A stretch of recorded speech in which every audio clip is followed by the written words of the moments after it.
Minneapolis turned violent after protesters were told to disperse. At least 42 people were arrested when they were told they had to break it up.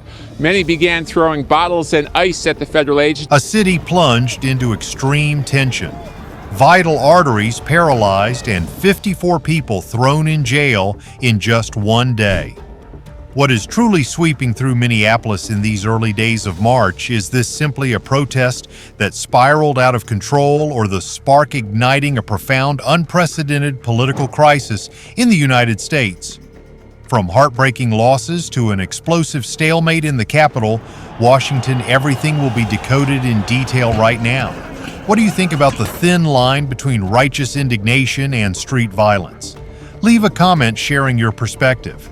Don't forget to hit like and subscribe to the channel to accompany us in the hottest news updates.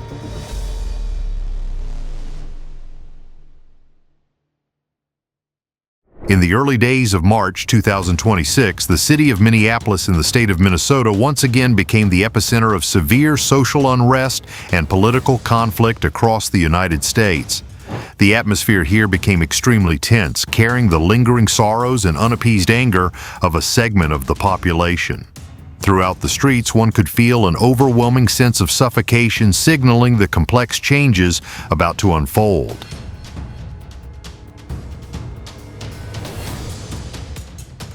A large-scale protest was organized to oppose the operations of United States Immigration and Customs Enforcement. However, this event quickly spiraled beyond initial control, turning into a highly intense clash between protesters and law enforcement. This event was not just a localized outbreak, but also a clear manifestation of a deeply polarized system, reflecting endless debates over policy and human rights.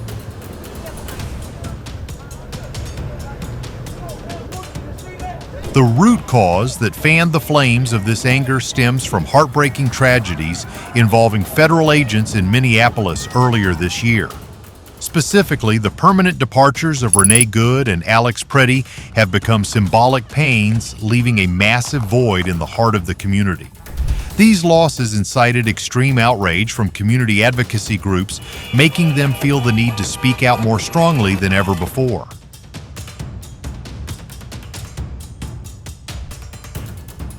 For those participating in the protest, these agonizing stories are clear evidence of the inadequacies in the law enforcement processes of the authorities. The image and name of Renee Good have become a core symbol, urging thousands to step out onto the streets. They carry within them a burning desire for a fairer society where human life is absolutely respected and similar tragedies are never repeated.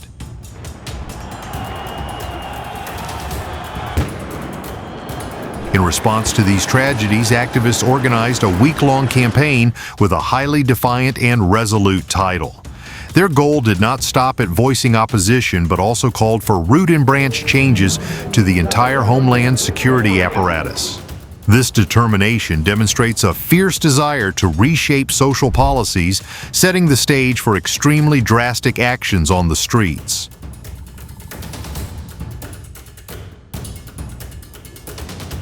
The location chosen to host this highly symbolic protest was the Bishop Henry Whipple Federal Building in Minneapolis. This place concentrates the offices of various government agencies representing the power and presence of the administration in the region. The crowd gathering here aimed to send a direct and powerful message to policymakers, demanding that they listen to and understand the cries for help from the very bottom of the people's hearts.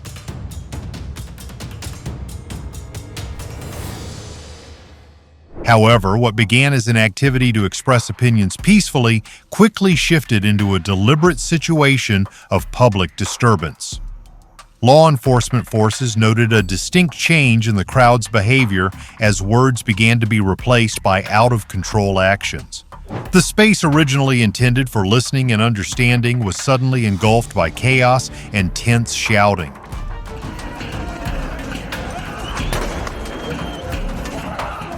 According to detailed reports from the authorities, certain individuals within the protest group intentionally committed acts that severely obstructed the daily rhythm of life in the area. They proceeded to block vital traffic arteries, disrupting the movement of citizens and hindering local economic activities. More sadly, these actions not only cause difficulties for the government, but also directly harm the peaceful lives of innocent residents nearby.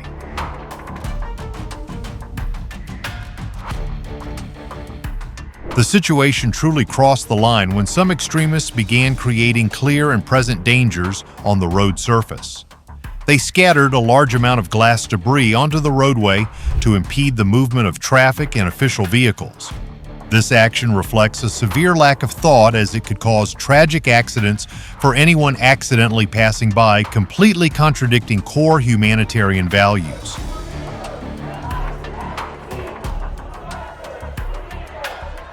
The situation worsened as direct acts of resistance targeting the police force erupted. Protesters threw numerous hard objects, including large chunks of ice and water bottles, at the officers on duty maintaining security. Using such potentially lethal objects during a harsh winter directly threatened the lives and health of those trying to maintain order for society.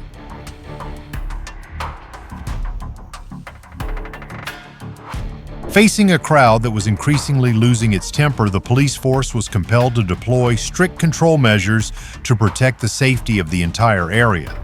As the dangers to public safety became clearly evident, security personnel officially issued dispersal orders to the group gathered outside the federal building. This was a difficult but necessary decision to prevent unfortunate consequences from occurring.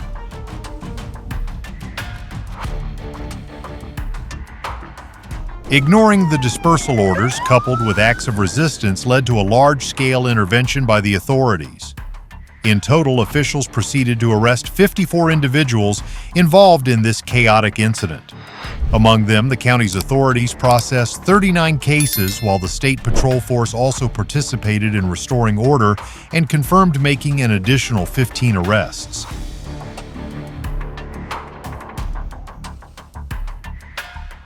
The number of 54 people arrested in a single event is clear evidence of the clash's intensity. It also reflects the local government's resolute stance in protecting street order and the community's safety. Officials have continuously emphasized the need to draw a clear line between the legitimate right to free speech and illegal acts that cause harm to others.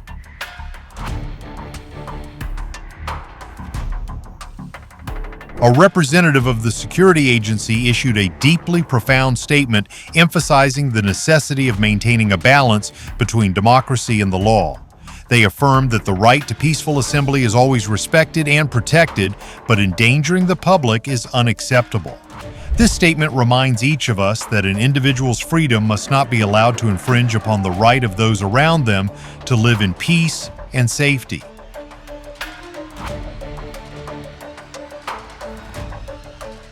To fully grasp the severity of this Sunday's events, we need to look back at a larger picture of the instability that has persisted throughout the early months of the year. The act of throwing strange objects at the police is just one link in a chain of increasingly concerning spontaneous actions. It calls to mind the earlier violation of religious space at a local church where sacred tranquility was shattered by angry chants.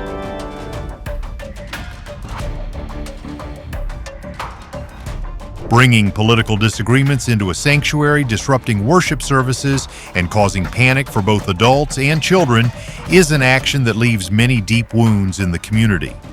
From trespassing in a church to confronting the police head-on, some groups of people are proving that they are willing to cross conventional moral boundaries. This escalation poses massive challenges for maintaining social understanding and cohesion.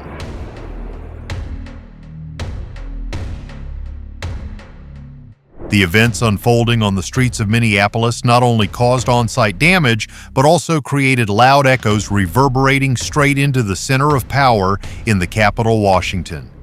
These stalemates are taking place against a highly complex backdrop directly tied to the fate and direction of national policies. The outrage of the people is resonating strongly with the deep fractures within the country's highest legislative bodies.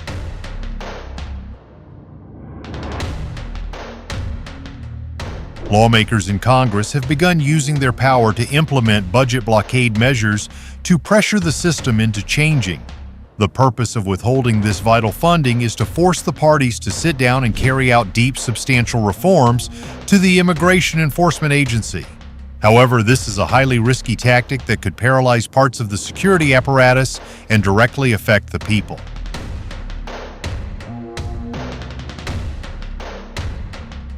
This political stalemate inadvertently creates a highly dangerous chain reaction for the stability of the entire society. When the budget is frozen, the resources dedicated to maintaining security and protecting public safety will face the risk of severe depletion. The absence of clear direction from the central government further undermines the morale of the personnel who are working day and night to fulfill their duties under immense pressure from the local community.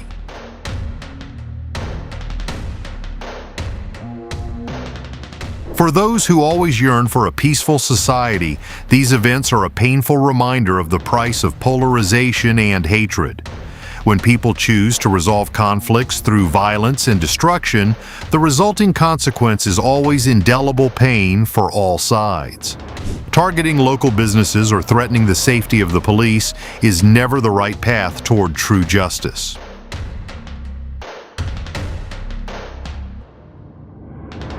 As long as fundamental disagreements over policy and the voice of the community have not found consensus, these risky hotspots will continue to threaten the country's stability. Law enforcement has made their message clear. Freedom of speech is always cherished, but violence will certainly face educational and deterrent measures. Therefore, every individual needs to be self-aware of their role in building a civilized society.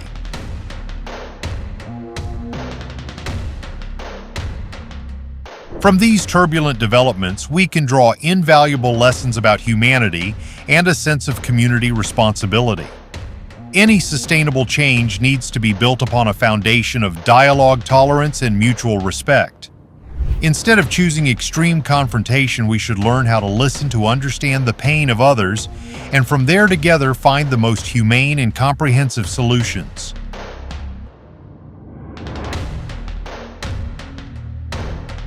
Facing the massive challenges of our time, unity and a consciousness of abiding by the law are the sturdiest shields protecting us from unnecessary tragedies. What do you think about the role of empathy in healing today's social fractures?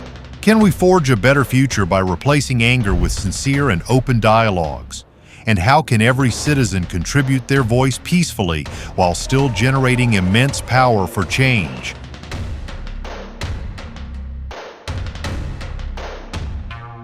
Spreading these deeply educational stories will help our community become increasingly cohesive and informed. If you find that this article brings meaningful and humane perspectives, please hit like to support us in continuing to spread good values. At the same time, don't forget to subscribe to the channel so you don't miss out on in-depth news analyses, helping us learn together and build a more fulfilling life every day.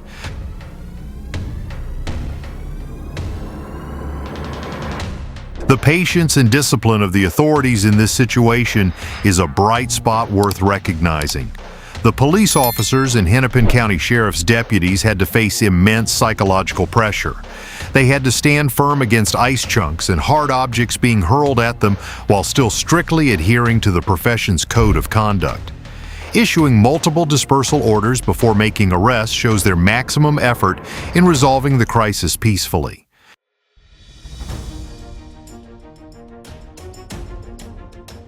The figure of 38 people being cited and subsequently released, along with one person being thrown in jail, shows clear categorization in the government's process of handling violations. They did not equate everyone present at the scene as criminals, but analyzed the severity of each specific act. This demonstrates the impartiality and rule of law of the judicial agencies. Punishing individuals who deliberately endanger the public is necessary to deter and maintain order and discipline for the entire society.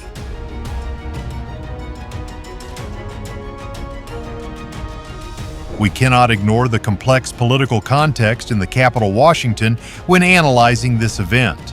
The confrontation among lawmakers regarding the Department of Homeland Security's budget has inadvertently created a vacuum in terms of direction and resources. When macro politics is deeply polarized, it sends distorted signals down to grassroots movements. protesters might mistakenly believe that their violent acts are receiving tacit support from a certain political force, thereby becoming even more aggressive.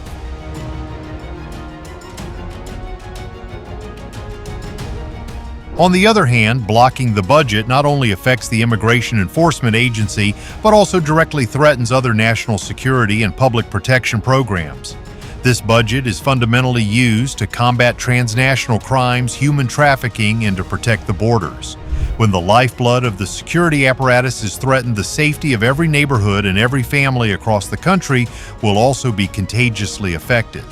This is a harsh reality, demanding that political leaders have a more holistic and responsible view.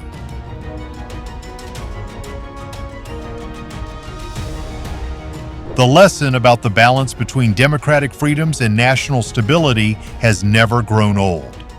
Throughout history, the social movements that have been the most successful and left the best legacies have always been those that persevered with the principle of nonviolence. Violence only breeds more violence and bleeding wounds for both sides. The deaths of those individuals earlier this year is a tragedy no one wanted, but using violence for revenge will only create more tragedies and tears for other innocent families.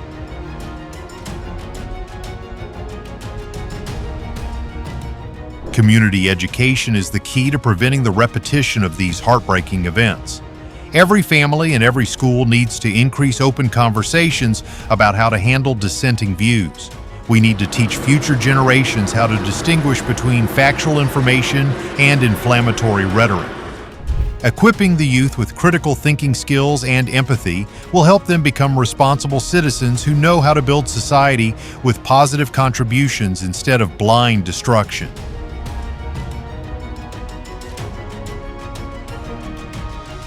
The media also plays an incredibly important role in guiding public opinion and soothing social tensions. Instead of solely focusing on sensational, violent imagery, we need to broadcast more stories about healing dialogue efforts and humanity in times of distress. When the media correctly performs its educational and morally uplifting function, it will become an invaluable spiritual remedy helping the community quickly overcome trauma and prejudice. This is also the mission we always strive toward for the community.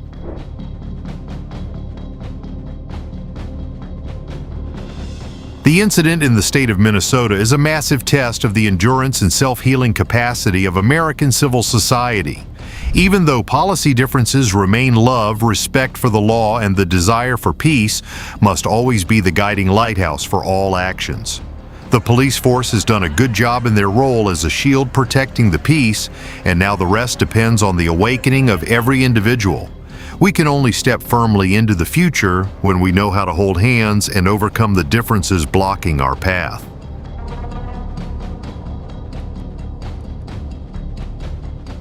Imagine a society where all conflicts are resolved at the negotiating table, where critical voices are raised in a highly rational and respectful manner. That is not a distant prospect if each of us is willing to take a step back to listen to others more. This clash, although bringing much sorrow, is also an opportunity for us to review the loopholes in the system and in human compassion. Let's work together to build an environment where every individual feels safe and listened to as sincerely as possible.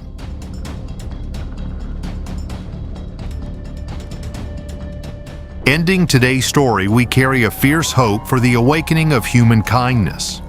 Hardships and challenges will always be present on the developmental path of any nation, but how we face them is what creates true value.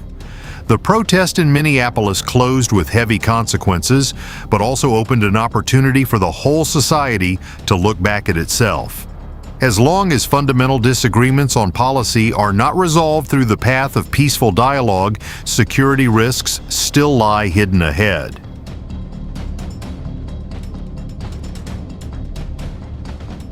The final question we would like to send to you, the audience, is how each of us can contribute our own small part to healing social fractures after deeply traumatic events like this.